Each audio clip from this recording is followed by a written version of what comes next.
Rien dans sa vie ne pouvait égaler l'amour qu'elle avait pour ses enfants. Il comptait plus que tout. Cette phrase, prononcée par le prince Charles il y a quelques années, aurait pu être dite par Lady Diana en personne. Malheureuse dans son mariage avec le prince de Galles, Diana Spencer a retrouvé le sourire en devenant maman quand elle n'avait pas encore 21 ans. Très proche de ses deux fils, William et Harry, la princesse des cœurs a pourtant pensé s'en détacher et partir vivre loin de ses raisons de vivre. Comme son cadet après elle, Lady Di a en effet imaginé déménager très loin de l'Angleterre, aux États-Unis, dans un but précis, celui de protéger ses deux garçons des médias et des paparazzi qui lui ont mené la vie dure. À l'été 1997, alors qu'elle avait trouvé l'amour dans les bras de Dodi Al-Fayed, Diana a monté un plan. Dans ses mémoires, Protecting Diana, a Bodyguard The Story, son ancien garde du corps racontait comment la princesse des cœurs était sur le point d'informer les paparazzi de son intention de déménager en Amérique. À l'époque, Diana s'était sentie étouffée par les photographes qui tournaient autour du yacht de luxe sur lequel elle passait ses vacances. Pour elle, c'était la goutte de trop. La presse était le fléau de sa vie partout, pas seulement à Saint-Tropez, assurait son ancien garde du corps. Et elle m'a dit, il n'y a rien que je puisse faire au Royaume-Uni. Les journaux là-bas m'attaquent quoi que je fasse. Angoissée pour William et Harry, Lady Di pensait qu'en quittant le Royaume-Uni la presse arrêterait de les épier. Puis elle m'a dit, je veux aller aux États-Unis et y vivre pour pouvoir m'évader. Au moins en Amérique, ils m'aimeront et me laisseront tranquille, écrivait celui qui s'occupait de sa sécurité lors de son dernier été. Diana était une mère merveilleuse, si aimante et attentive. Ce plan américain, Lady Diana l'a imaginé sans ses fils, persuadée de ne jamais pouvoir les emmener loin de la couronne et des engagements auxquels leur rang les oblige. Je ne pourrai probablement les voir que pendant les vacances scolaires, aurait-elle confié à son garde du corps, la mort dans l'âme. Selon lui, Diana était une mère merveilleuse, si aimante et attentive à ses deux garçons qui a un temps pensé les abandonner au Royaume-Uni pour échapper à la presse, qui la traquait sans relâche chaque jour de sa vie. C'était aussi pour les libérer de toute l'attention qu'ils recevaient quand elle était avec eux, écrivait-il encore. Au moment de mettre son plan à exécution et d'informer la presse de ses intentions, Lady Di a changé Davis sans qu'elle n'explique jamais la raison qui lui a fait faire machine arrière. La princesse des cœurs n'aurait, de toute façon, pas eu le temps de partir vivre une nouvelle existence. 2 semaines seulement après la fin de ses vacances, cette presse qu'elle détestait lui a été fatale.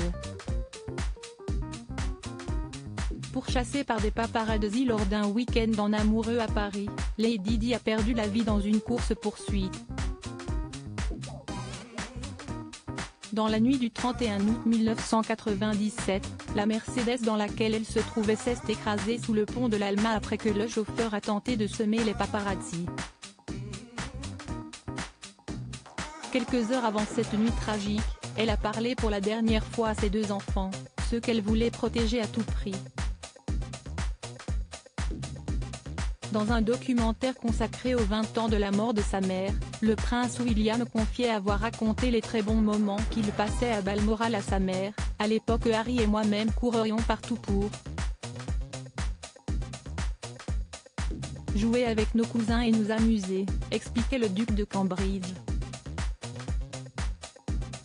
Ce point commun du prince Harry et de Lady Di enfant, je n'ai jamais apprécié de parler à mes parents au téléphone. Le téléphone a sonné et William est allé lui parler quelque chose comme 5 minutes, ajoutait le prince Harry.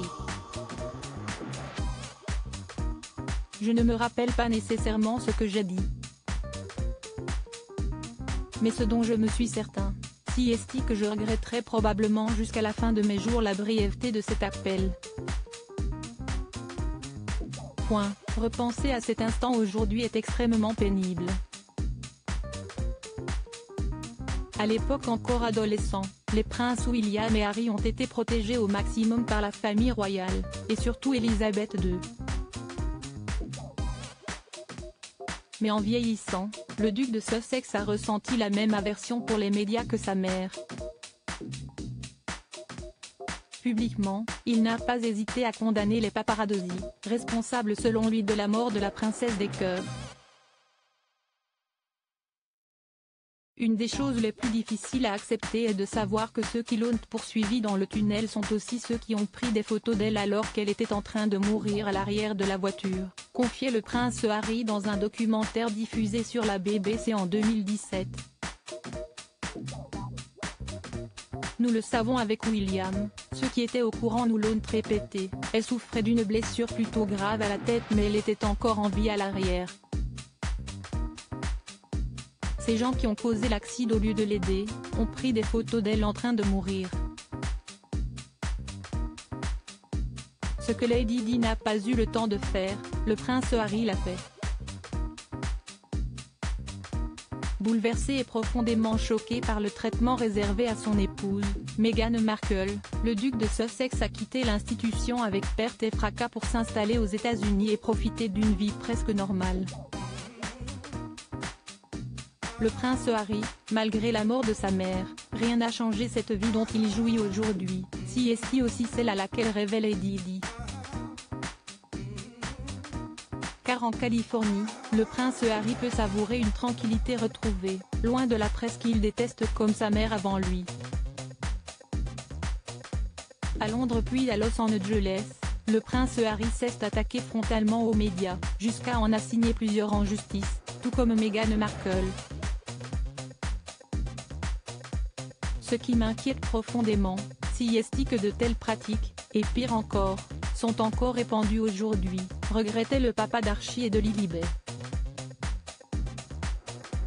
Notre mère a perdu la vie à cause de cela, et rien n'a changé. En protégeant son héritage, nous protégeons tout le monde et respectons la dignité avec laquelle elle a vécu sa vie. Rappelons-nous qui elle était et ce qu'elle représentait. Bien que brouillés depuis le mégoï, les princes William et Harry ont accepté d'enterrer la hache de guerre à plusieurs reprises pour honorer la mémoire de leur mère. L'amour et le deuil sont plus forts que la rancune.